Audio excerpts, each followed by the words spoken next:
Could you please pronounce your name correctly for me? Yes, my name is Sveva, Sveva. All right. And now you're in Italy, correct? Yeah, I'm in Italy. I'm in Naples, which is in the south of Italy, actually.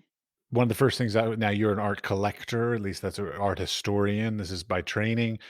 So like I always wonder, how do people become that in the first place? So were your parents creative? How your parents art historians? Like how did you come to even having this interest in the arts? Sure. Actually, my father is an engineer, my mother is a journalist, and they didn't really have this artistic background, actually.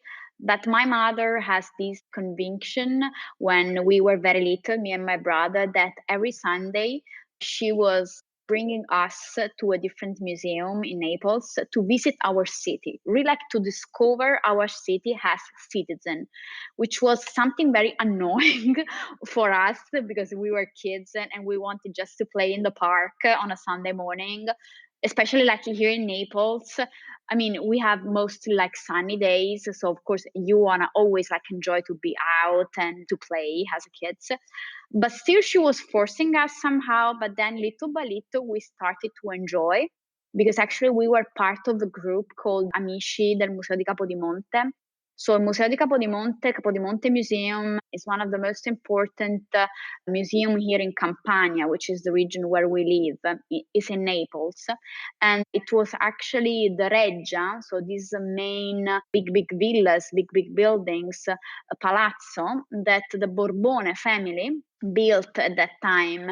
And you have to know that in Capodimonte they have the most important collection of porcelain, of porcellana all over the world, because there was the industry, there was the usine, no, the fabric that was producing porcelain, a very pure type of porcelain over there. And in Capodimonte you have this amazing bosco, this amazing park, where of course used to be horses, like very prince and princess way of living the park. But now it's an amazing park where you can enjoy the sun and you can enjoy the museum and on all the important collection of the museum. So we started to join this club of friends of Capodimonte Museum. We were kids, we were like 11, 10. And my brother was 4, not even 4. But then we get used to it. And what we were doing at the end of the year with Amici di Capodimonte, with the friends of the museum, was that every kid chose a church in Naples. In Naples, we have like thousands of church, given all the different domination we had in all the period of last centuries. And so each kids decided to choose a church and to have it as a kid somehow, as heritage.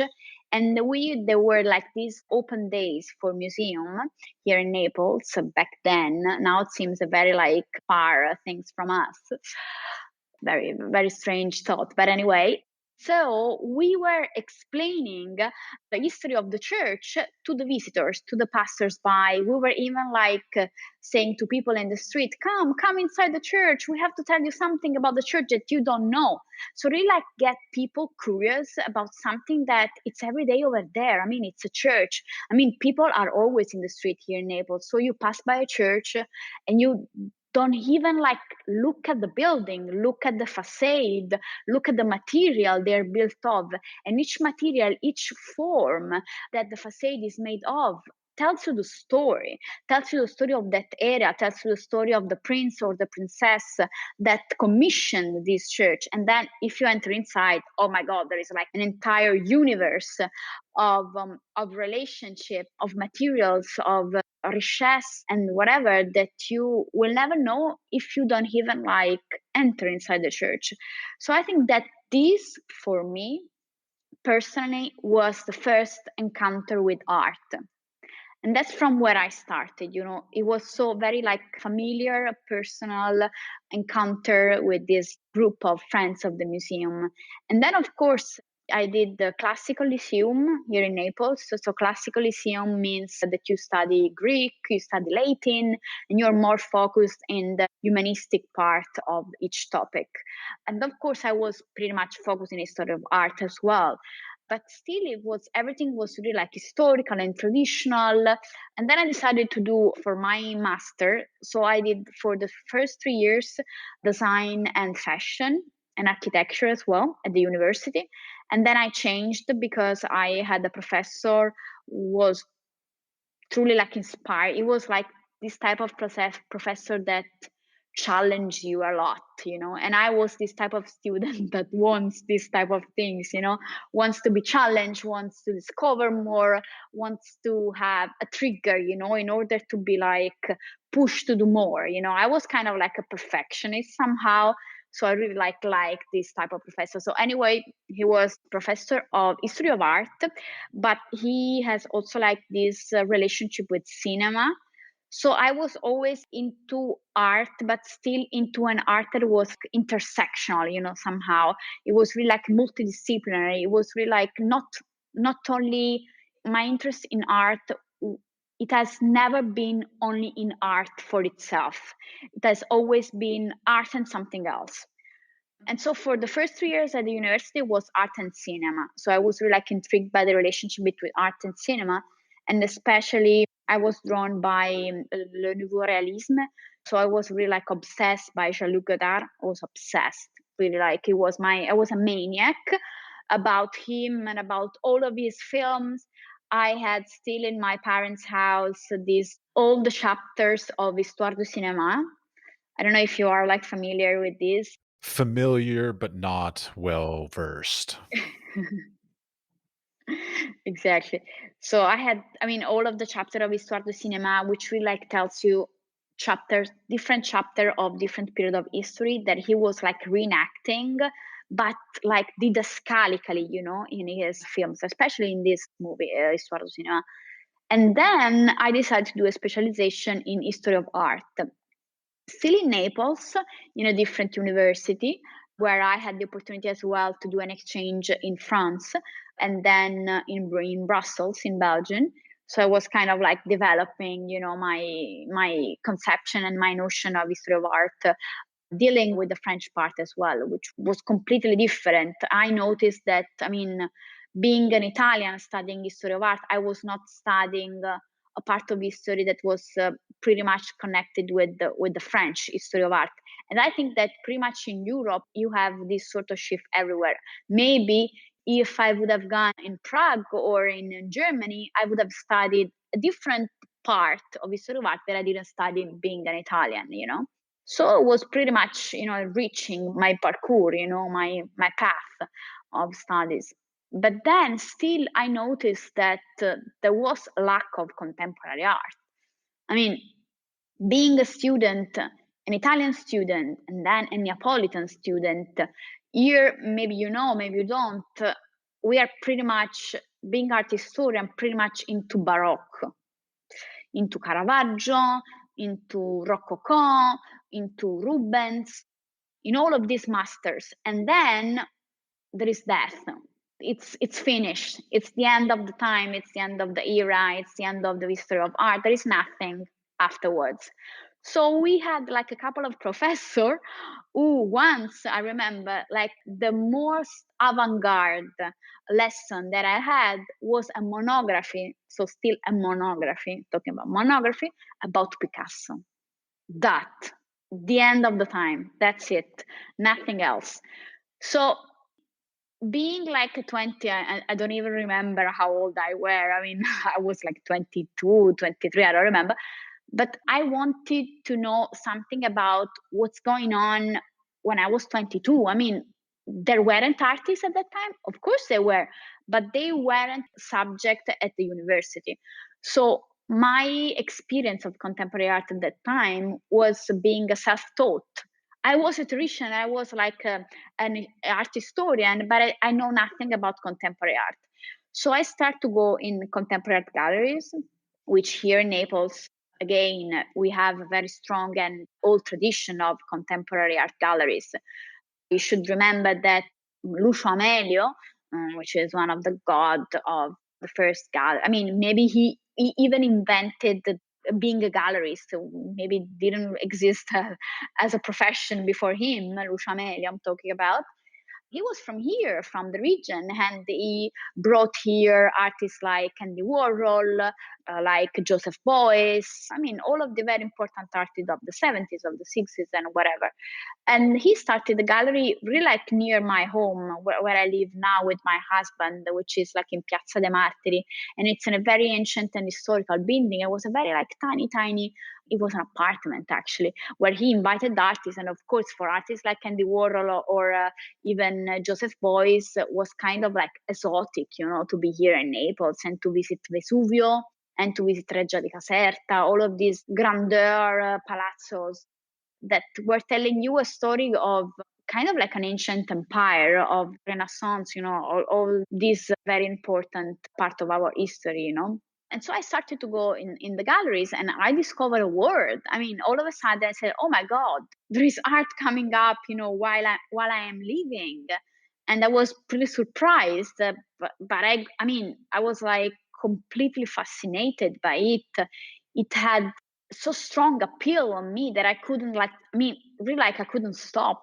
And that's what's the start of my career, let's say my path in contemporary art. I was completely like into it.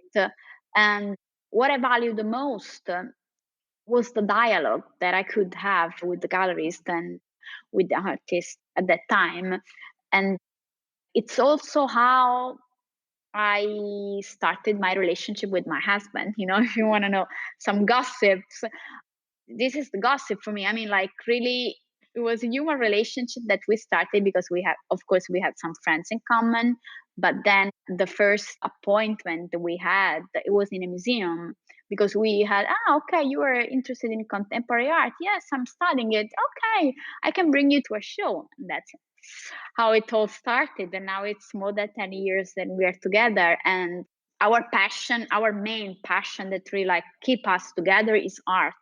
And I always say is that if it wouldn't have been like this, it would have become like a lover, something like a third person in our relationship, because it's really like this.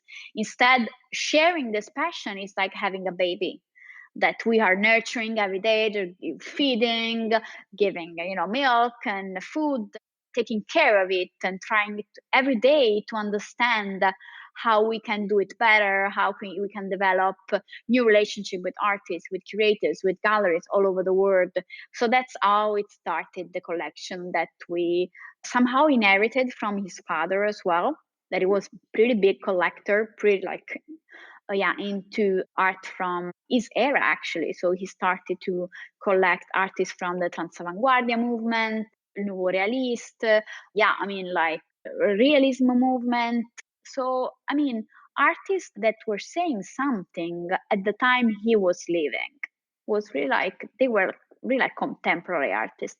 And the very important thing as well about these artists was that they were not afraid of saying something even politically incorrect. I mean, they didn't give a damn about saying something that was against the state or against the tradition. They were pretty much against everything that was traditional and normal and politically correct. Yes, I dare say. And so really like we thought that this was a very interesting line to take as a collection. And so when we started to, let's say, recollect 10 years ago, we decided that pretty much we will do the same. So we valued a lot, having the possibility to collect artists that have our age, that are alive, and that are saying something about the now. What's happening with like today and even like tomorrow or like yesterday. Not like an artwork that too much project itself in an eternal future that we could not really like perceive and think about and project. We want to know something about the time we are living now, because I think that what will be left after us, I think the collection will keep his life forever, will be the narrative of this time. So people will visit our collection or will hear the story of our collection. And I think that pieces by pieces, they will create the narrative of that time. they will say, "Oh, okay, so these people were collecting this type of work, so it was happening this at that time." So that's why, I mean, for example, there is this artist, Sinfu Wenzube, that depict the human figure with this type of shape, with this type of form, adding this texture. It tells you something about as well, how the market was going on at that time. And I think that, I mean, it's so powerful that you cannot like commit to collect something else. But of course, this is my very personal opinion. I don't have to say that this is like it has to be for all the collector of contemporary art, of course. No, this entire conversation is your personal opinion. You are not talking on behalf of anyone else, Yeah. just to be clear. Okay, but you just brought up the market. Now, at one point you did work at a gallery, correct? Yeah, I was running a contemporary art gallery for 6 years, actually. So after I graduated, I sent my CV to this gallery that I was pretty much interested in because the program was very strong and politically engaged, and it's a gallery in Modica in Sicily. And I started as an assistant the first year, and then I decided to join as a partner of gallery. It was an amazing experience, and I learned so much in these 6 years because the focus of the gallery was not only in politically engaged artists, but really like how the artist can have a relationship with the community. So every time we were inviting an artist in the gallery in Modica in Sicily, we were asking as well, of course, if the artist wanted to involve the community, to engage a dialogue with the community. And I think that it was so enriching, not only for the gallery and the artists, but also for the community. That at the end of the game, I mean, people from Modica, I mean, Sicilian, were thinking that we were kind of like a pro loco, like a no profit organization rather than a commercial gallery, because we were doing something that was easy to understand for them as well. I mean, because they were doing it with us.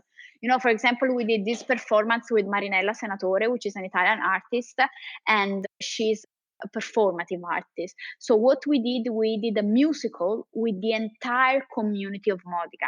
So we did like an open call trying to involve people that were dealing with music, with dance, with theater, with traditional things like puppets. In Sicily we have these very, very old traditional puppets with puppets. So very like, high art and low art. I mean, really like high knowledge and low knowledge, very popular knowledge, but very like artistic, philosophical knowledge. There were also like historians that were talking about history of specific characters of the Sicilian history of that little town, which is Modica. So, I mean, very intersectional project, but then at the end, it was super emotional because you were together with the community, and the artist was not this deus ex machina that was deciding, you do this, you do that. No, it was like completely the opposite. She was saying, you say me what you want to do inside the musical, and then we're going to do it together, everyone together. So it was really like pretty much empowering, because if you give people the stage to do something where in which they truly believe, boom, it's like an explosion, really. At the end of the performance, I was kind of like doing the project managing stuff, so organizing all the people. I was like mad with the police, with the local administration, doing all of this bureaucracy. I was in charge of it. The most boring part, I was in charge. So I was pretty much stressed, because of course, I mean, the only people that were not like, of course, understanding what we were doing was the police, was the local administration that were giving me all of this paper to sign.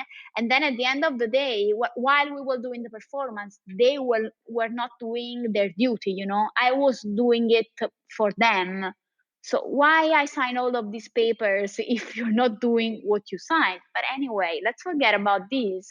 The most important thing at the end was that at the end of this musical, we didn't even build because we had this amazing dome in the lower part of the city, because Modica has got like an upper part and a lower part. It's like cave, so you have terraces, so you have an upper part and a lower part.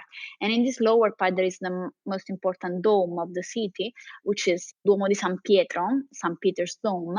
And on the stairs of this dome, we built somehow our stage where there was this entire orchestra of adolescents, so people from like 12 till 30, 30 something years old, so pretty young, that were performing this original soundtrack made by the people of Modica, called as well a person from, I don't remember, maybe Catania or even Palermo, that came and brought this machine that makes snow. And so we were like, it was 9th, 10th of August in Sicily. Do you understand Sicily? 10th of August. So we're pretty hot actually. Yeah, hot and humid. And it was snowing. And it was snowing with this orchestra. I mean, it was pretty much, it was something. I mean, I will remember for all my life.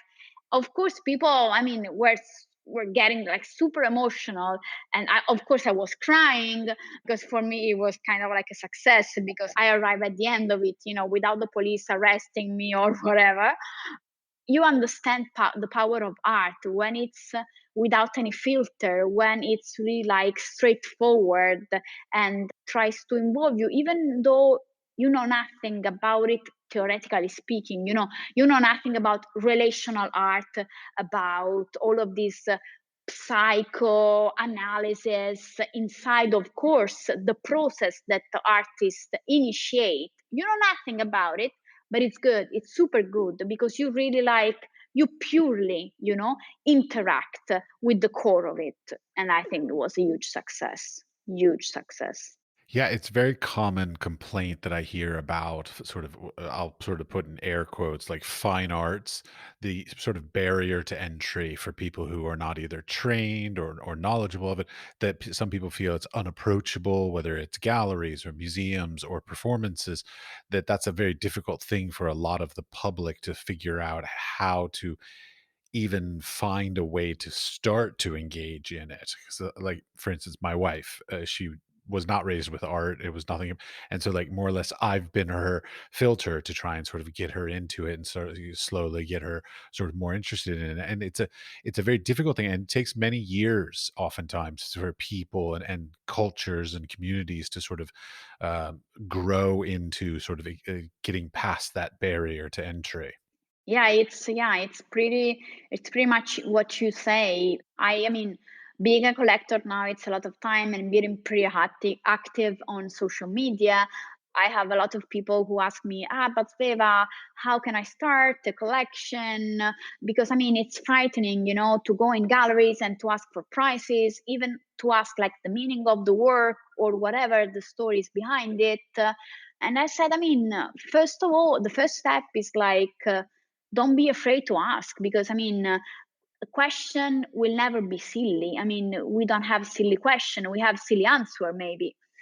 I've had some circumstances where I've gone into galleries and I've been like, "Yeah, I'm interested in how much this is," and they were like, and they would say like, "I'm sorry, who are you?" And they would like question who I was before they would even be willing to give me the price, as in like sort of like I was being interviewed as to whether I'm worthy to even know the value of this thing.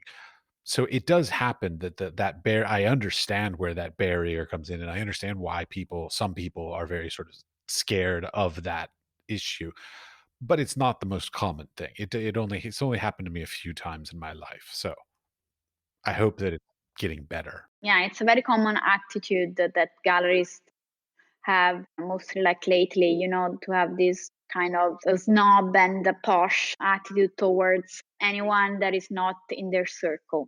It's a hard balance because, like, on the one hand, it makes them feel more exclusive, which sort of elevates their status in some ways, but in other ways, it often could turn away people who could potentially become Sure. longtime collectors or big collectors over time, and so, like, it's a difficult balance to ride being a gallery owner this day and age. Sure, sure, because you never know who is gonna like step into your gallery. I mean, rich people or people that can afford art do not have like a label, a tag on their shirt saying, "I'm a rich person. I'm gonna buy you the entire gallery. I'm gonna get the show sold out." You don't have it like with me. I mean, being a gallerist for 6 years, doing art fairs all over the world, but really like all over the world, in New York, in Basel, in Paris, in London. You never know. I was never questioning these people. I was always like willing like to speak with them, and then of course then little by little to investigate if they were really interested about the work and the artist, and then starting this communication, because you can have a super rich person that comes into your booth with €1 clothes. Yeah, I mean, rich, most of the time rich people are like this, eh? I mean, you are an example of it. I used to work at Banana Republic, the Yeah, yeah. clothing store, and when I first started working there, I was a clientele specialist, so I was a sort of personal shopper. And one of the people that I worked for said, "Okay, you have to learn the shoes and handbags." So, like, when a customer walks in, you judge them off of whether their shoes and their handbags are any good, and if they're any good, then they're going to theoretically spend a lot of money. And I was like, "Fuck you! That's a stupid idea," because there are lots of people with excellent taste, lots of money that do not want to show their wealth off in the way they present themselves in the Yeah. street. So, like, you cannot judge, theoretically, like a book by its cover kind of a thing. And it ended up like some of my best clients who would spend $10,000 at Banana Republic were people that came in shorts and flip flops. Exactly. Yeah, totally. Yeah. You never know. You never know. All right, but the reason why I asked about you working at a gallery is that I find this sort of balance thing very interesting because generally collectors don't also work in galleries. So, like, how do you find that the sort of the nature of the art market, having worked on the gallery side as well as being on the collector side, are you still happy with, let's say, like, the way the market works these days?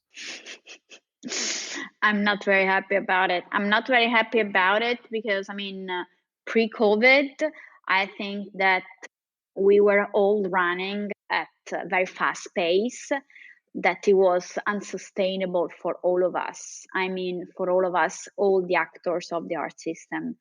And I think that this fast pace affected the quality of the work we were seeing on the market, let's be honest.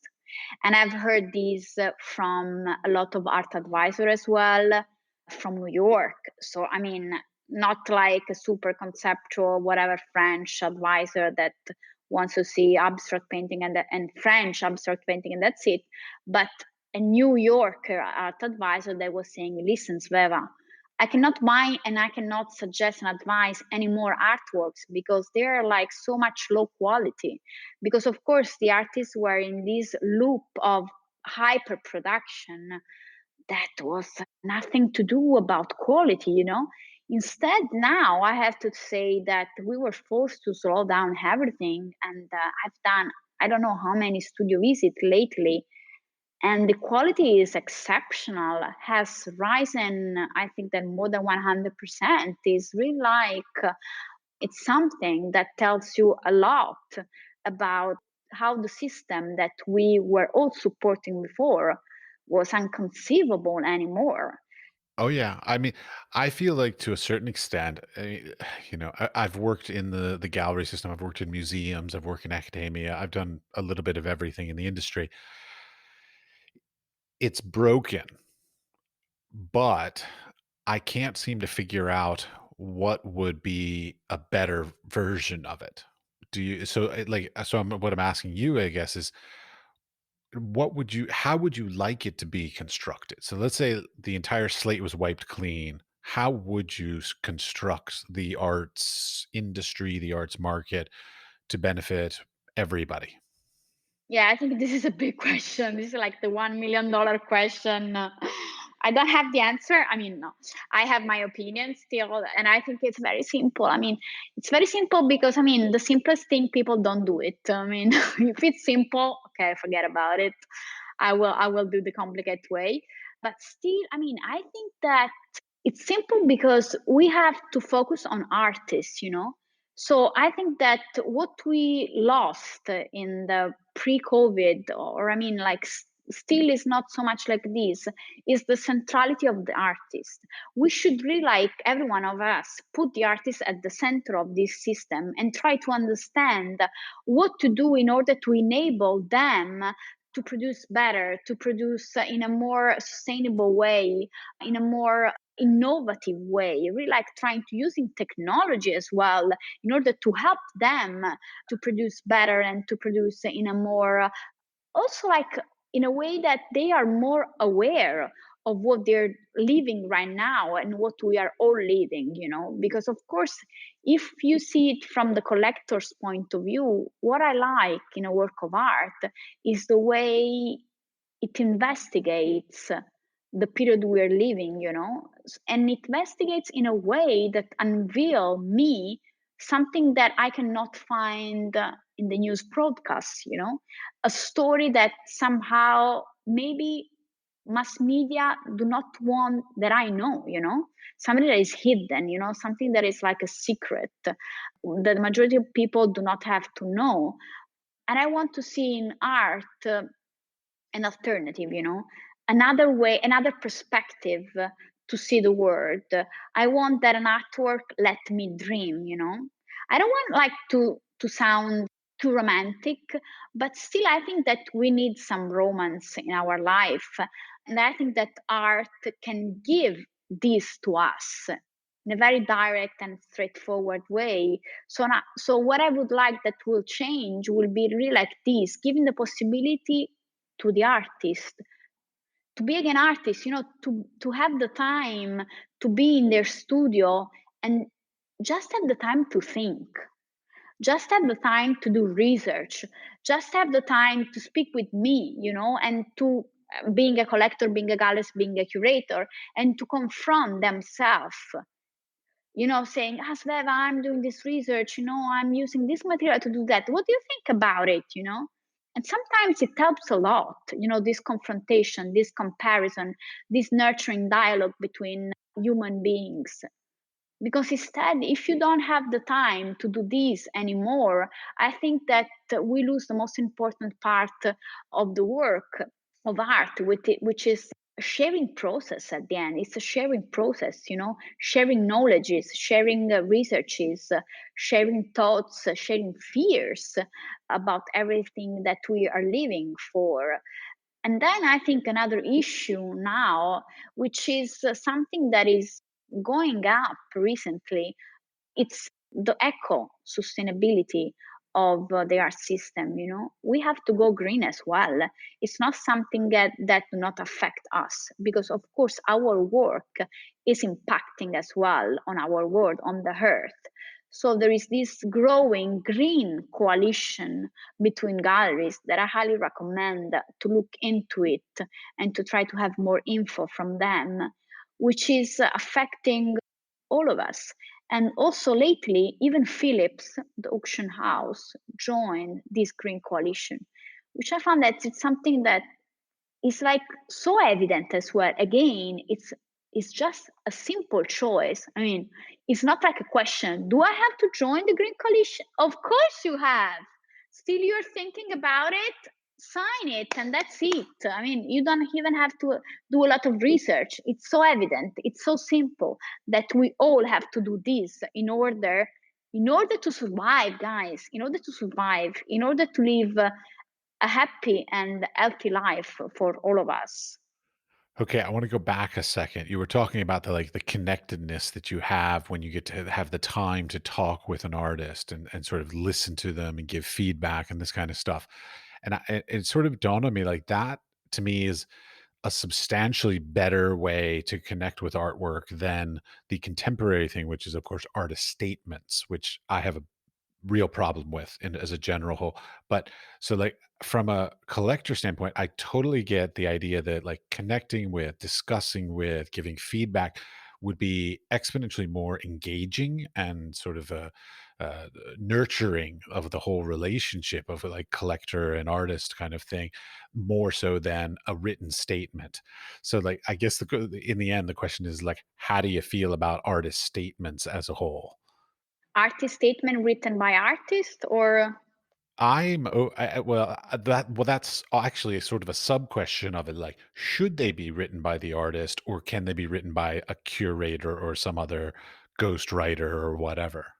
I think that artists cannot really like write their own artist statement somehow because they because they are like too much into the work, and it's something so personal and so, I mean, it's like being naked, somehow like when an artist accomplished an artwork, At the end, he's giving you part of his body, part of his soul. So, and then his role, his duty is finished. I think that it's the role of curators and art critics to write well-written artist statement. And it's a thing that I was asking to artists a lot of time actually. And there was a question as well for award we conceived with a collective of artists, Apparatus 22. They're a Romanian collective. And we asked them, what do you want as an award to be? And they said, Sveva, I mean, of course, the acquisition is important. It's like the first act of appreciation from a collector's part of a work. But then what we would really love would be well written text by a curator.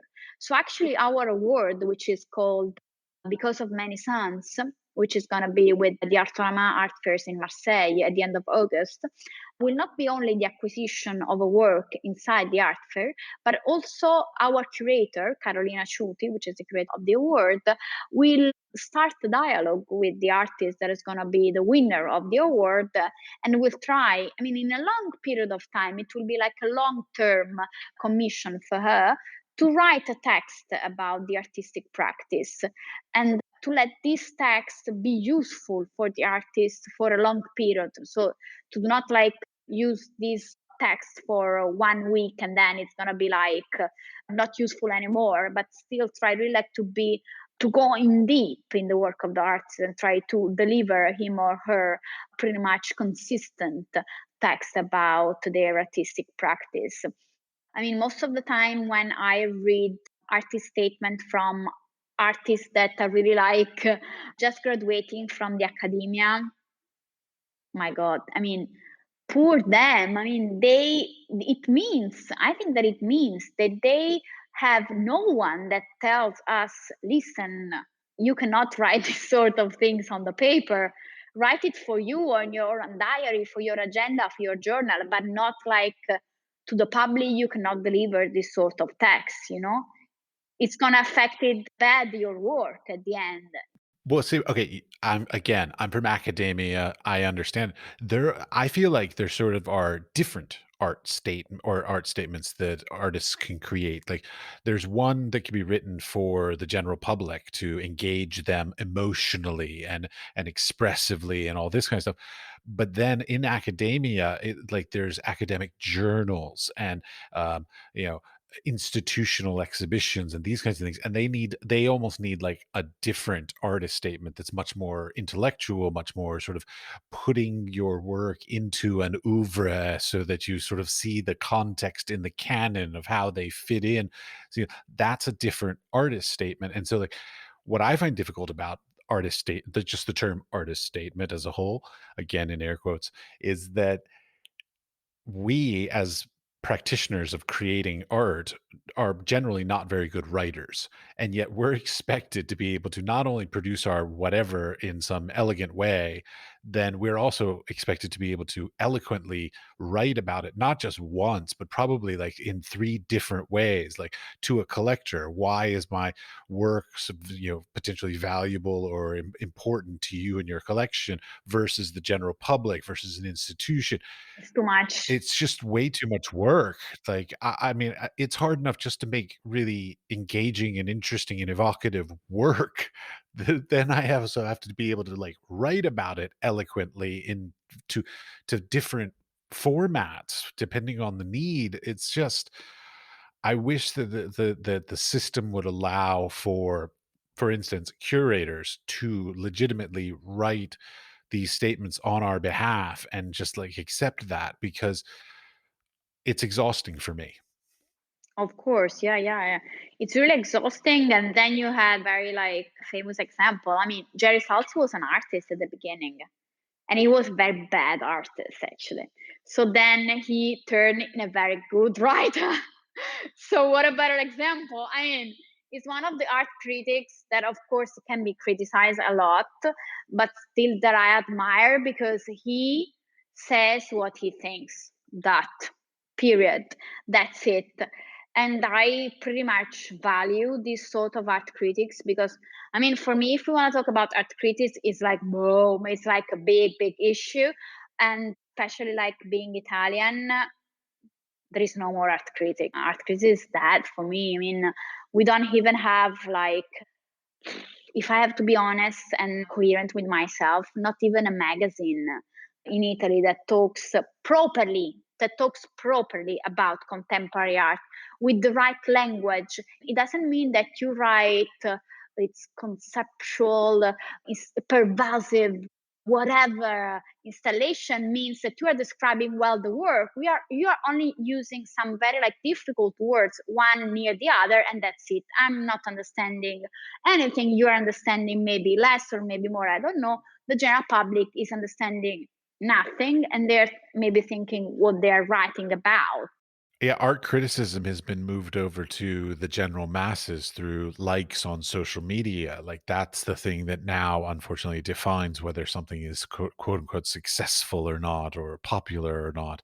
And art criticism is incredibly useful and necessary in many ways, but it's also a pain in the ass because it's more or less the gatekeepers, like the critics. Like if a critic doesn't like you as a person, even if you make amazing art, they can write a bad review and your career's screwed. And so like it's a really difficult relationship. But they do not have to know you It personally, would I be think. marvelous, but unfortunately most of them ask to Uh, also do interviews or mm, meet you and stuff like this. And so like it's a okay. very our industry is very difficult because it's not just does is your like for me it would be like is your art great and are you a good person, in the same way that you as a collector, like you have to not only amass a great collection but you should be a good person. It's like if you're an ass, I don't want my work in your collection. Sure, sure. No, no, that's true. That's true. That's true. But somehow, art critics has another role, another duty. They should be, in a way, even more objective than all of us because they have to. Should be. They should be because they have to write history. They have to write somehow with a good perspective what we are living right now, but with a critical point of view. With not only like accepting what is correct or what is not correct, but even like giving their opinion because I mean they have read more than us. They have some knowledge that of course we do not have because we do not do it every day, that will give us another interpretation, of the work that will be like important, that will last somehow. Maybe it will last forever. I mean, like being an art historian, Vasari, of course, maybe Vasari. Vasari has written the most important biography of all the artists of the 14th century. And he was really like given, I think he was pretty objective person. He was not like so to the personal side. Of course, it was like more into maybe Raffaello rather than whatever, but still, he was trying really like to give you like the vision of that time, giving you all the characters. There was his, there was that, and they were doing this and that, and there was like a context. He was like criticizing as well. Instead, now it's really like, or it's politically correct, or it's not, and there are like these words about. I mean, how can a comment about a work of art could be nice? Come on, let's cancel this word from our vocabulary. It's not a word to comment contemporary art. Nice. Are you kidding me? Are you serious? Nice. Yeah, cute is the word I hate. I Cute is don't. even worse. Oh my God, cute. Whatever. Cute can be Forget about cute. anything. A baby is cute, a work of A art is kitty, cute, a yeah. car is a cute, whatever. Like, it's the most nondescript word. I fucking hate that word. Non-descriptive. Exactly, exactly, exactly. I mean, it's a matter of language, as you were saying before.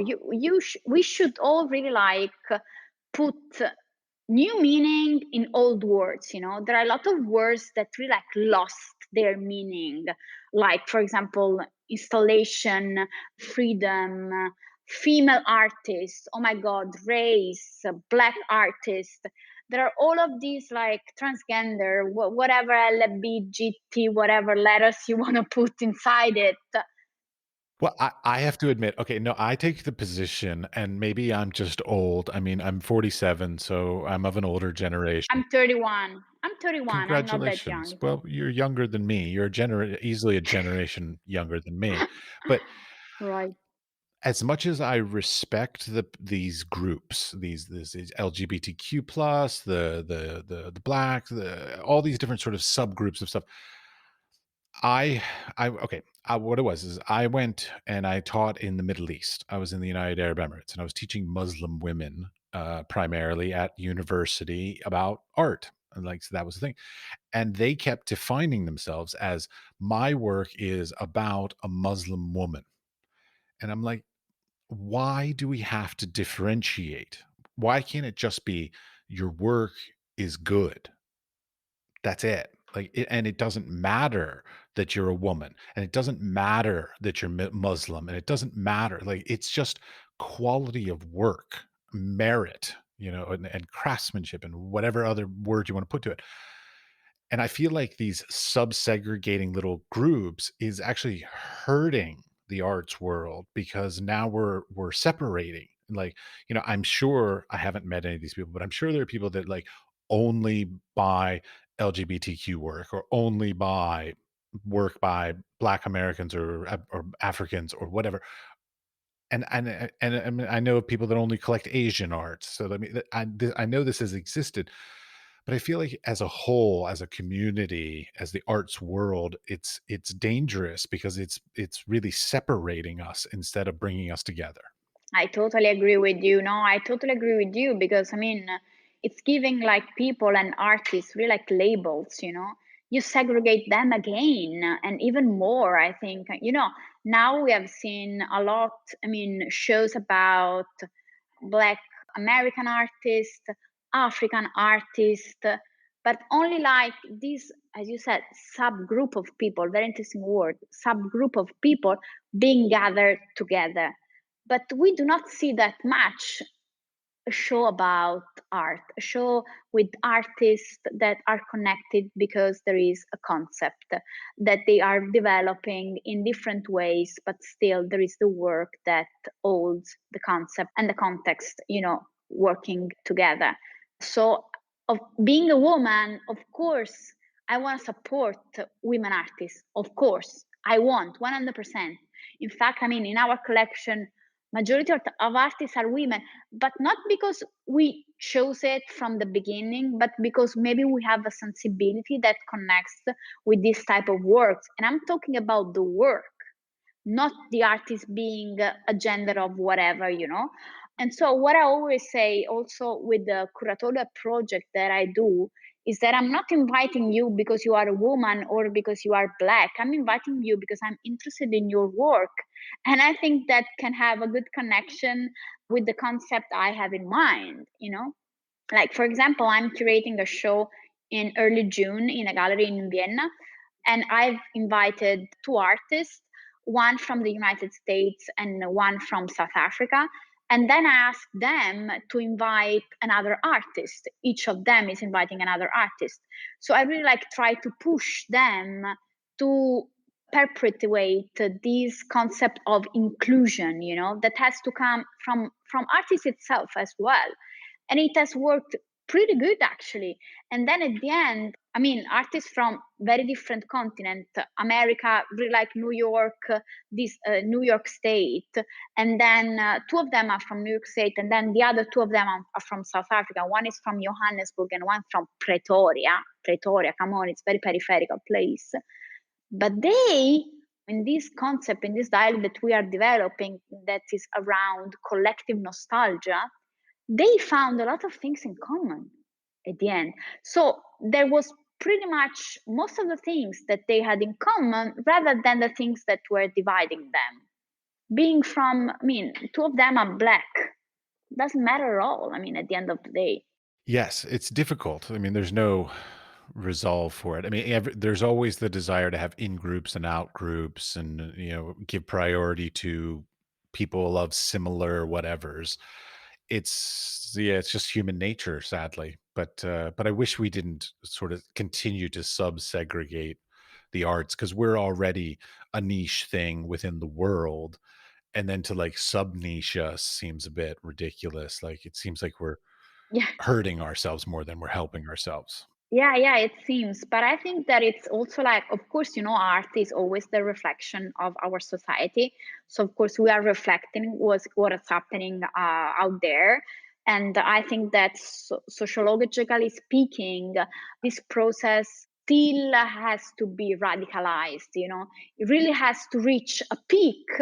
And then maybe it will be like less stressed out and less like so division and so like into subgrouping all of these type of people of human beings we have. But at the end of the day, I think that art should really like tries instead of being what art is, so really like trying to overcome boundaries, to be like, I mean, when I am in my house, I have always the feelings to be in China, and then at the same time in Brazil, and then at the same time questioning about gender equality and Afro-American art. If I mean, I can look around and I can tell you about all of these different stories, and I'm in Naples. I mean, there is no boundaries at the end. So that's what I like. I don't understand why we have to, again, that already exists, we have to build wall. We have to destroy this wall instead of building it again and again more stronger. It's difficult with all the nationalism that's going on throughout the world right now, but hopefully we will transcend all that in time. Yeah, let's hope so. Let's be positive. Let's be positive. Got to, or else this whole industry is soul crushing. Yeah, yeah, yeah. From the artist side, not from a collector side, you just have fun and buy really cool stuff. That's great fun. But get a little bit of sort of nuts and bolts, sort of like the way you do things. Now, okay, when you go out and you're buying works or just looking at work, maybe you're not buying, I don't even know how you do all this, but do you like, are you more of like a patron? Do you buy numerous pieces from a single artist, or do you buy like just the one piece that moves you the most?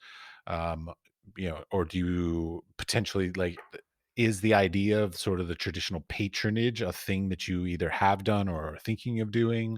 Like, so how do you go about doing all this? Yeah, so when we don't know the artist, we start to buy artwork that is somehow for us it's representative of their work. So we start like this. And then if we really like get into the work of the artist, we continue to buy the same artist, different things from the same artist. And it has happened to us a lot during these last 10 years. I think that the things of the patrons, we do it not in the acquiring part, we do it more in all the parallel project we do as collector. We like trying to engage our community in supporting the artist, not only like in acquiring work, also in supporting them when they do exhibition, when they need to have a support in the production, or for example like this award, or all of the activity we do on our Instagram account. We really like try to be not like millennials. Of course, I do not feel like a millennial so much. Still, I have to keep on doing it, and I found it like funny and engaging. And so this is the method. I mean, we use, of course, during this last period. Has happened a lot that we found interesting artists on Instagram, for example. So we contacted them, and then we had virtual studio visit, and then the artist is represented by a gallery, and we go through the gallery in order to buy the work at the end. But it's always like, after you collect for 10 years, I mean, the most important part for you is not at the end acquiring the work, it's being part of the process that is behind the work. I mean, you have to have another trigger, in order to be like challenged and excited about something that is new. Of course, for me, it's always like super fascinating to know the work through the word of the artist. For me, it's like the plus. The plus that I can have is like speaking with the artist, because it always, I mean, it has never, I mean, maybe I'm a lucky person, I don't know. It has never happened to me that after a discussion with an artist, I was disappointed, or I wasn't like leaving the conversation with something new, with a topic to look at, because artist gives you input, so I always like felt enriched and felt, Francesco is the name of my husband. Francesco, we have to look at this and to go there to see this and maybe to read this book and not this other book. And I mean, this is like the part that I most like. And then at the end, of course, what's the suggestion and the advice I always give to collectors that start is never try to skip the gallery, please. I mean, try always when, of course, the artist is represented by some galleries to buy through the galleries because I mean, the art system is a system and it's an economical system. So, of course, in order to support this economy, you have to support each part of it and not skipping one. Instead, everything will like collapse. Instead, I see that nowadays there are a lot of collectors that then in the end they reveal themselves to be flippers that buy directly from the artist. They do not even like finish the academia, these artists. They buy them before for really like nothing, and then they flip it on auction houses. These artists, they didn't have like one show in a gallery. Come on, how can you do something like that? And then you have ruined the artist's career forever. I mean, how they can survive, how they can survive afterwards. And then you have a whole generation of artists that are super scared about collectors, about having relationship with collectors, because they do not know if you're going to be the next flipper. And how can you assure them? I mean, of course, having a personal relationship with time, with demonstrating them that you're not this type of person. As you said, you have to be a good person. I think that you have to be a good person as a collector. And most of it, you have to have a ethic.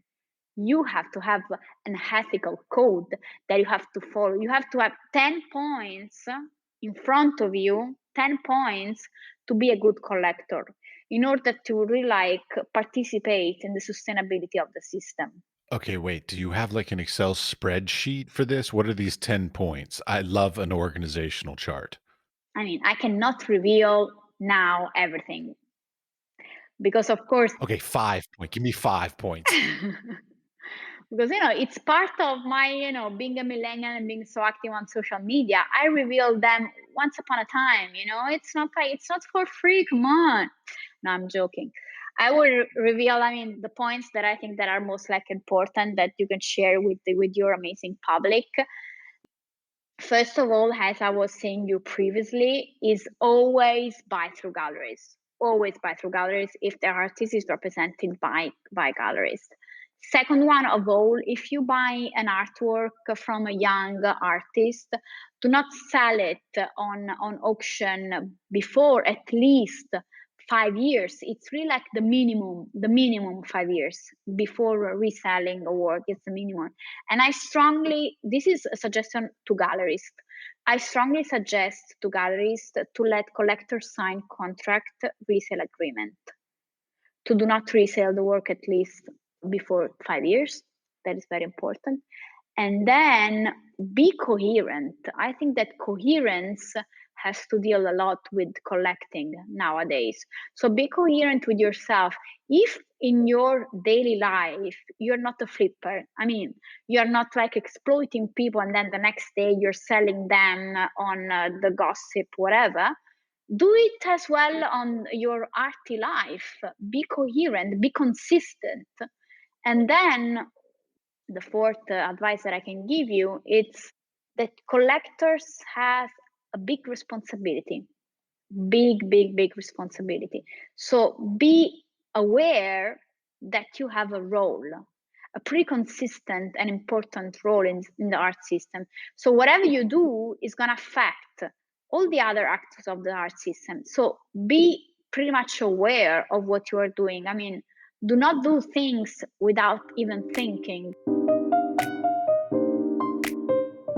All right. So a little apology, technical problem, different microphone. So now the sound quality is going to change rather dramatically.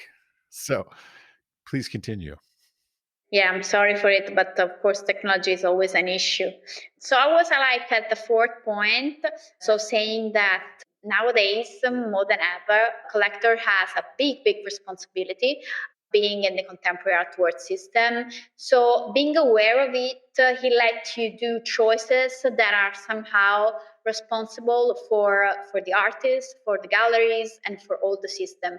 So let's keep this in mind when we buy a work. I think it's very important. It's not that we're not like shopping bags or clothes. So we're shopping something that has got a value inside it, and it's got a value for our society. It can also like change if you see it on a bigger vision, our society. So let's be very aware of what we are buying and the decision we are making in buying it. Because I always say that, of course, art is a luxury item. We are buying a luxury item that has got a market value. So market is really present when we buy something in auction, in gallery spaces, when we buy a work of art. But at the end, there are no rules written for this value. There is no abecedario, there is no vocabulary, there is no finance rule or regulation that tells you this word has this value now, and in 5 years it will increase of this percent for this reason and that reason. The variables are too many to determine this. It's pretty much a roller coaster when we see auction, for example. Like lately, I've seen this auction with Philips, like 2 days ago, and there was like one or two artists that were like reaching the millions, and then all the others were like navigating, somehow. But maybe, the quality of the work was as much as the one that reached the million. What is the criterion? What is the criteria behind it? I cannot tell you as well that I'm inside the art world now. It's so many years. It's really like something that change all the time, unpredictably. So you cannot only buy the work of art as an investment. Of course, it's always an investment. And this, it's inside like these 10 points. Never buy a work of art only for investment, because it will never return you back. Art will never give you back something if you don't give first. It's an exchange. It's not that you are exploiting art to earn I don't know how many monies for something that you buy. I know collectors now that are buying a lot of works from African artists from, believe me, it's true, 80, 70 euro. Because now they think that they're gonna flip it in auction in 1 year, in 2 years, and gonna value it will be like the next Amoako Boafo. There is this fuss about discovering and being the talent scout of the next Amoako Boafo. That is not good. It's not good for art. It's not good for artists. It's not good for you as a collector, because having this method will never bring you to the next Amoako Boafo. Believe me, this is true, that I can tell you 100%. So instead, if you really like buy what you like and what you think can add you something to your life, it can really like challenge you every day when you look at it, this will always repay you of the money you invested. And you will never like say, oh my God, you will never regret it, to have bought it at that time. So it's a win-win. Having this attitude, being a collector is a win-win. Instead, if you only like see the investment part, I think most of the time you will lose. And I have many examples of it. Well, okay, wait. Something I'm thinking about here is, do collectors talk to each other? Like, so do you all like talk to other people who have collections and be like, oh, we're investing in, or oh, sorry, I shouldn't say that. We're buying so and so's work. Like, or do you all keep these kind of like close to the vest? Do you like keep the people that you're interested in secret, or do you all sort of share information between collectors? No, all the time. I do this all the time. It's my main topic. Like every hour, I speak with friends. Most of my friends, not like all of them. Most of my friends. I love to have friends, artists friends, curators friends, galleries friends, and then I have a bunch of friends who are collectors. So we always confront ourselves all the time about what artists are you looking at it right now? What are you reading about it, about that? Can you suggest me something? Always, always. I mean, and we of course we do gossip about it. We want to hear the late rumors about this art. Ah, you know, this artist is dating this other artist. Oh my God, really? Yes, yes. You know, and all of this big fuss around nothing. What is like the most passionate thing that I'm likely the most to speak about is about the work. I mean, let's speak about this artist's work. And I really like to, the best part for me is to describe a work. When I have to describe a work to a person who is not like familiar with an artist, I mean, it's like the most interesting part for me because it's like dreaming and let this other person that is listening to it dream about this work, dream about this artist, and somehow little by little get this person get inside their universe, which is this. At the end of the day, I mean, an artist really like each artist has got his own universe, which is a dreamy universe, a very personal universe and precious one. Something that I like to ask collectors about is like, so I've read some stuff about you and about your desire for the legacy and how your art will be sort of thought of after you stop collecting, so after you pass away and things like this. But like, so the question though that I have is like, how do you define your collection? So like, do you have like a time period, a style, but like, or a movement? Like, do you have like a thing that sort of creates a cohesive collection in your mind that you hope it'll be defined by later? I think that a collection is a very personal taste, you know. It tells you a lot about the person that is collecting. So for me, each work that we have in our collection tell me something about the specific event related to the acquisition of this very specific work, tell me something about the artist I was engaging with. And each work has added something to our collection and to our life. So I always see our collection as a whole and has a continuous narrative. It's something that will never end till we will be alive, but even afterwards, you know, as I told you before, I think that what will survive after us will be the narrative that all these works together have built. And it's a pretty much a dialogue that also like goes beyond the time and history, because I mean, still there are in our collection these pieces of the historical collection of the father of my husband, which dated back to the 70s. We're talking about like Mario Schifano, Renato Guttuso, Mimmo Rotella. Can Mimmo Rotella have a dialogue with, I don't know, like Jota Castro or Ser Serpas or Zandile Shabalala or Sinfiu Zube, these artists that are now 20 years old? Yes, they can have it, and they have a pretty interesting dialogue between of them.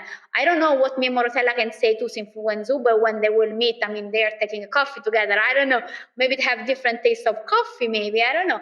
But still, they have a very productive dialogue. And you know, going back to my background, what Jean-Luc Godard was talking about is that to him, what he was interested in was that two images, very like different one from each other, being like together. So with the montage, they will create another image, so a third image, which is not the first one, which is not the second one, but it's like the third one, which is the mix of the two of them. And it's really like the idea of the two of them together. So what I think that what's left when you have this encounter is a third idea that will exist by itself, but it will really like be the core of what we are talking about. So really like this dialogue over the time, over the space that really like art can build, no matter what, where it has been done or by whom, but really like being again, put it in the center, the value of the work. If the work has got the value, it will like overcome everything, and it no matter how great the artist you are confronted with, will always hold on and will create with this montage an idea which is meaningful and will stay forever. You know, will stay forever. Generation of people will still understand and create this connection and understand the meaning and the importance of it. Well, it's hard. Like my parents have nowhere near a collection like yours, but my parents have like a small collection that they've done over the past 50 years. And they that like we were recently talking about like when they start downsizing, need a move into whatever, like as they get older kind of thing, and like leave their large house, what's going to happen to their collection? And they were amazed about, like, which pieces I said, like, "Oh, I really want to inherit this piece, but I don't want to inherit that piece." And they were fascinated because I kept telling them, I was like, "The reason why I love this piece is not necessarily because the piece itself is inherently somehow, you know, beautiful, powerful, effective, but it's because I have a story that associates with it. I had some experience in my life relevant to that piece that somehow meant was meaningful to me, and so therefore I want to inherit that piece because it means something to me, not just because of the work by itself." Yeah, I completely see your point. I mean, of course, I mean, I am attached to all the pieces that we have in our collection, and every time we acquire a new piece, it's my like favorite piece because, of course, it's the last one. So it's like the youngest baby somehow. So I have to take care of it and be involved in it. But still, there are two or three pieces in the collection that I feel attached to, as you said, because I have a story to tell about these, and a story that really like goes beyond the time as well. For example, there is this piece by Leila Dar, which is an artist from California, pretty famous and Europe mostly actually. He had major show in Berlin and all over Europe. And it's a photograph of a series that he has done of his mother. So he photographed his mother in her bedroom. She was like completely naked, and he asked then to a group of kids to draw on this photograph. So they were kids that didn't really like have a perception of sexuality as we have it as adult, you know. And it's pretty interesting because each kids react differently, and then not all of them hide, you know, the intimate part of his mother. For example, the one we have, and he's done 12 of this photograph in the series, we were pretty, I say, we were pretty lucky to buy the last one. And I was like, we have to buy this because it's like really like the last choice. We have to buy this work and I have to have it because it's so important. Like, it's very representative of the artistic practice of Leila Dar. And so we could buy it, fortunately, in an art fair actually in Copenhagen from Pilar Corria's gallery. And our picture is named after the kids that was intervening in the photo. His name Charlotte. And Charlotte draws near the vagina of the mother of Leila Dar, so you don't see actually the vagina. So and this picture is in our bedroom, so it is in a quite intimate space of our house. But I always look at it and I always find it very romantic, very personal. You know, the story related to this piece for me is the relationship with my mother, you know, which is something like, I mean, I didn't have this type of relationship, of course, with my mother. I mean, I'm not an artist, and she wasn't like a prostitute, and so it's pretty different. But still, the power of the artwork is this one that, at the same time, it's very personal. So it tells you the story of the artist itself, but then at the same time, it is pretty general. You know, we always have and had a very complicated relationship with our mother. You know, I mean, somehow I have this relationship, you know, with my mother that can be complicated, you know, most of the time. So I pretty much relate to this picture, and makes me dream and makes me reflect about the way we deal with our everyday life and our everyday relationship, you know, somehow with a soft sadness, you know, with a soft sadness, because in the picture the mother is laying on this bed and there is this pillow with this flower, so it gives you really like an idea and a feeling of softness, you know, but at the same time of sadness, because I mean, the mother of Leila Dar had a very, I mean, difficult life at the end, and also like his child. I mean, they really like suffered from it and influenced so much his artistic practice, you know. So there is this soft sadness that really like gives me, you know, the possibility to always rethink about the relationship that I have with my mother. And I have to say that every people that come here, at the end, when I say, "What do you think about this piece?" and then I tell them the story, they always say, "Oh," and after we are done, we talk, like my mother, and then come up this relationship with the mother. And so I found it like very powerful and fascinating that, it's kind of like a general feeling towards your artwork. And another work I'm pretty much attached to is a neon by the collective Clairefontaine. The neon says, "Ma l'amor mio non muore, but my love doesn't die," which is, of course, a very romantic sentence, but then they were referring to the partisan. So it's title of a partisan book from the after the Second World War. This book was telling the story of this partisan. They were resilient, they were not like giving up after the Second World War, protecting their families, protecting their beliefs. I found a very powerful statement for me. And then it's also like my husband, of course, is like a he has got a collector heart.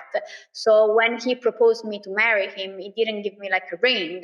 He said, "Listen, Sveva, I'm gonna give you as a gift this work." It was this work, "Banamor mio amor dis neon." So of course I can relate a lot to this, the romantic side of it. Yeah, okay, wait, you brought up the whole stuff about you and your husband. I'm fascinated with who wears the pants in that relationship as far as buying artwork. So, like, if you decide you love a piece, does he just go, "Yes, whatever, honey," or is this mutual discussions and you all agree to buy something, or so like. It's a very interesting dynamic of like a husband and wife that collect actively together. Who makes the decisions? Actually, it's always like a big argument for us, like we can discuss even like very late at night, which were even like of the artist. Okay, we agree on an artist, then it will may also we take like 1 month to decide which work of this artist to buy. So it's always really like a confrontation, mutual support or mutual like punching, somehow with words, of course, punching words. And yeah, and it's also it's vital for us to do this because we love to discuss about art. I mean, it's our favorite topic. So if we don't have this, no, we will not collect anymore. So of course, there is sometimes that I push forward an artist more, and he's like, "No, but really, are you sure?" And then sometimes, some of the times, is the one. No, no, no. You have to be, you have to trust me. This is the right one, and whatever. So but it's like a relationship, it's like a normal relationship. You always have to be on a point of, you have to reach a point of encounter, between normal argument. Even if you want to like eat pizza or pasta, then you decide, okay, we eat both of them, pizza and pasta together. Or you say, okay, honey, tonight we're gonna eat pizza, tomorrow pasta. So there is kind of like democracy, let's call it democracy. Right, but who wins more often in those arguments? I mean, I have to be honest. He has a very good eye. He has a very good eye. So must say that most of the time, I follow him when he's like pretty sure about something. I say, okay, let's do it. Well, it's interesting. Okay, wait. Does it break down does it break down like this? Like, like maybe you find an artist, but he chooses the work of the artist oftentimes? Like, is there sort of a separation of power, sort of how you come up with it? No, also this one comes from both sides. Come from both sides. So we propose the artist. We are kind of like we're working like a mini board, of people. So like each week we come up with different names, and then we discuss it, and then we choose the right work, and then we discuss to the art with the artist as well. So most of the time, the artist is like the third person that comes into the discussion, and also let us agree on what to buy and why. I must say this. Yes, yes, for sure. And it's a good eye because we always say that the artist has this third eye, and so it's like maybe the most valuable comment that we can have at the end of the day. Okay, I'm always interested in that. Like, so, okay, when you go into an artist studio, I'll make this personal.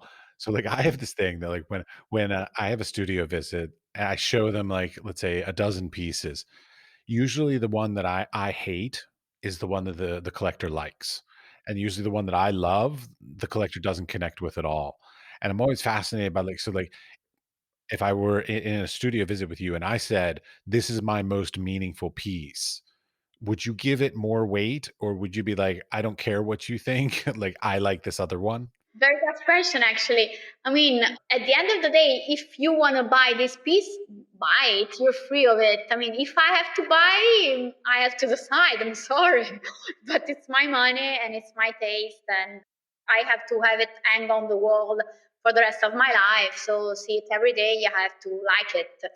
No, I mean, like that's why we had in the past, and we have a relationship with art advisor, but then as well with them, it's not them suggesting us the artist, it's us asking them, but you know, the gal, maybe they have more connection than us because they are in the business. And we ask them, can you connect with the galleries? Can you know, ask if they have available works? They kind of work as a filter rather than proposing us artists to buy, you know, because it's very personal taste. Instead, I think that when people rely totally on art advisor, first of all, I don't think they have this big taste. Second of all, not really. And second of all, I think they're doing it only for as an investment. No, you don't say. Yeah, I say so. Yeah. Yeah. Yeah, so of course, art advisors are important, but as I told you, as an instrument to wire up your network and really like to be as fair as you can be with galleries, but really like to not advise on what to buy, which is kind of like controsenso and like no sense things related to to art advisor. But for us, it's like this. Alright, 2 last questions. Ecology. You brought it up. I've run into this and time again. Being in academia, we try to be more ecological as professors to, in the schools and smart with the things that we use. Define like being responsible ecologically from your perspective. Ecologic from my perspective is for example like join this coalition that are growing, that are arising now, for example the green coalition from galleries. So really advise all the galleries to join this coalition because it's very simple to reduce the carbon emission of a gallery. Already a gallery can have very low carbon emission. Moreover, I think like the most impactful thing is transport, logistic.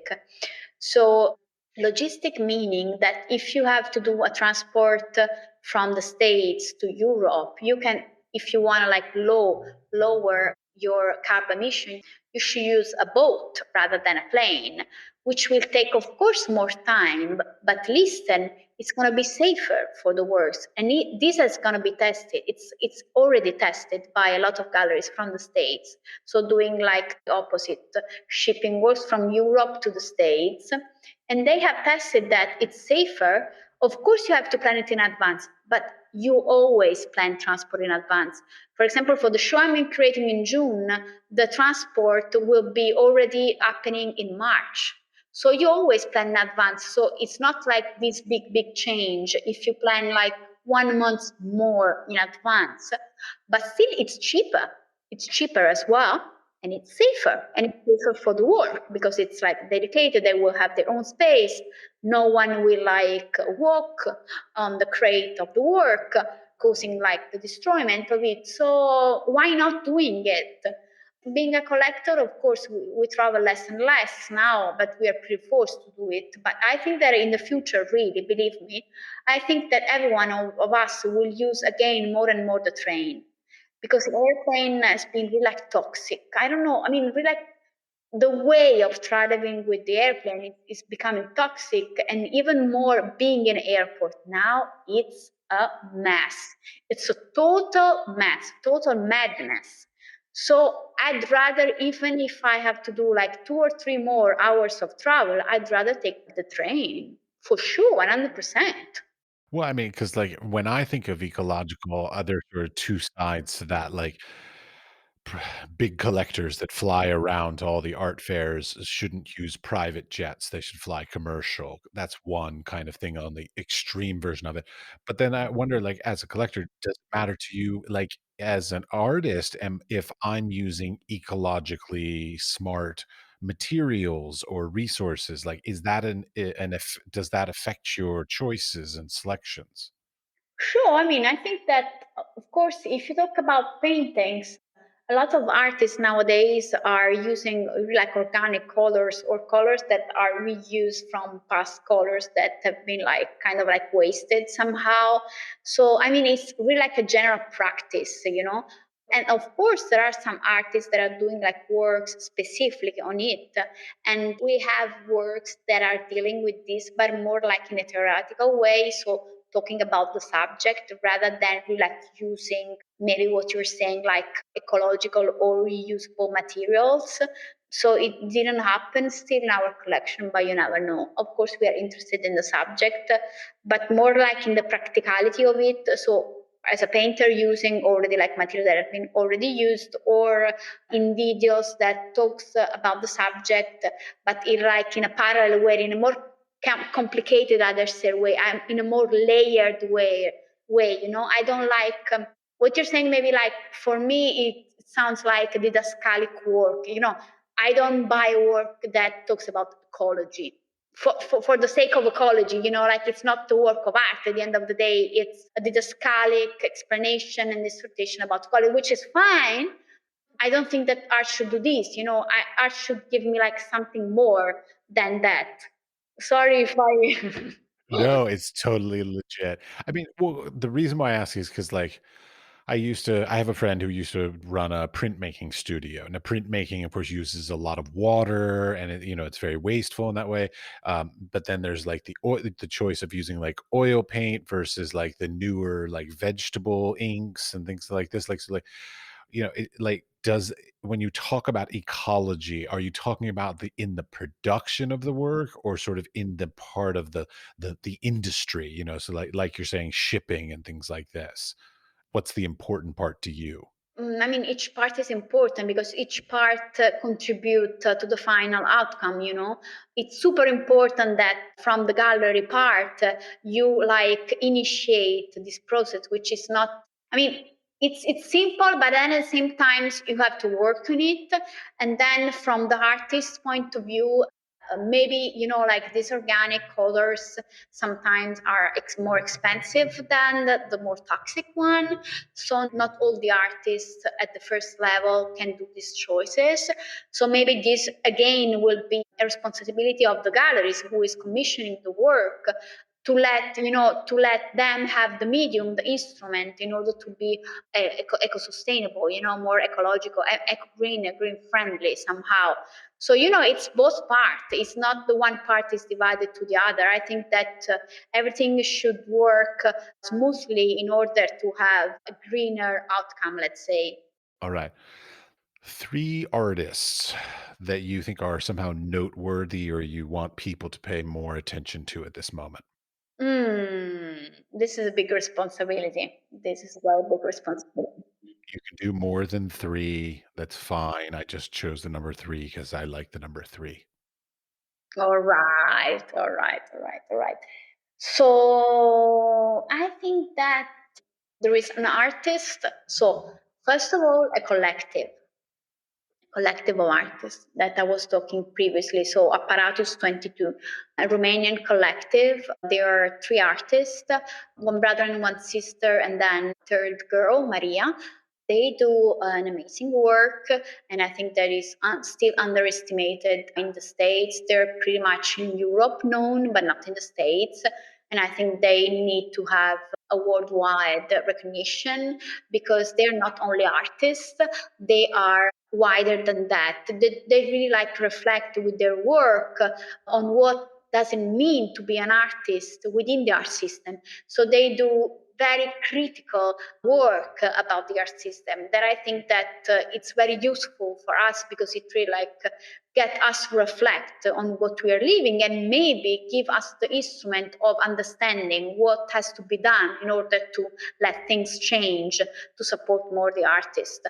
I mean, the aesthetics of their work is super appealing and super interesting. Every time they use different medium, and you have to imagine that they come from the fashion world, so aesthetics is very important for them. So never we should never think that if a work has got a strong message, has to be like, I mean, ugly work. Never. I mean, aesthetic always goes with the ethic, with the content. The second artist that I really much like, specific moment, is Zandile Shabalala. Is an artist from South Africa, from Johannesburg. She's only 22 years old. She always, when we speak, she always tell me that she's like the student of an ideal, because she wasn't ideal student of Carrie James Marshall, because she used like the same black to depict blackness, which is something very powerful, I think.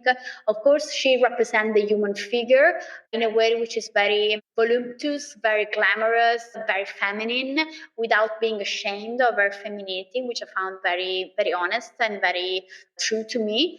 And what she's able to do as well is to contextualize the woman naked figure. Most of the time, they're naked figure in her context, so in the South African context. So again, within this wild, sumptuous nature that, I mean, has to deal a lot with their history, with their tradition, with their roots. So very powerful work for me. Another artist, and the third artist that I'm gonna say, is Victoria Nulle, again a woman. She's from United States. Now she's living in New Jersey with her parents due to the COVID. But she uses acrylic. She works with painting acrylics most of the time. She's pretty much connected with this feeling of nostalgia, because all of the time she represents object of her childhood somehow. Toys, most of the time toys. And the interesting thing she always tells me about her work is that recently her father took from the canteen her old toys, and she recognized them, and she also remembered then what fascinated her about her toys was not like playing with them, but looking at them.